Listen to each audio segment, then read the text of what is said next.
आगामी निवडणुका अंतिम टप्प्यात आहेत। निवडणुका निर्विघ्न पार पाडण्याची विनंती मुख्यमंत्री देवेंद्र फडणवीसांनी वक्तव्य केलेलं आहे। निवडणुका अंतिम टप्प्यात असून 2 तारखेला मतदान आहे। या निवडणुका निर्विघ्न पार पाडण्याची विनंती सर्वोच्च न्यायालय मान्य करेल।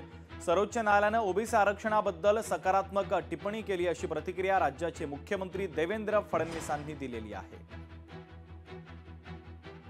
सगळी प्रक्रिया अंतिम टप्प्यामध्ये आहे। 2 तारखेला मतदान आहे, त्यामुळे या निवडणुका निर्विघ्नपणे पार पाडण्याकरता जी काही विनंती आहे ती सर्वोच्च न्यायालय त्या ठिकाणी मान्य करेल।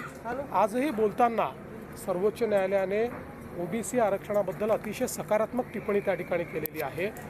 इतकंच नाही तर जो काही जुना निर्णय आहे त्या निर्णयाचं मोठ्या बेंचने पुनरावलोकन केलं पाहिजे अशा प्रकारची टिप्पणी त्या ठिकाणी केलेली आहे।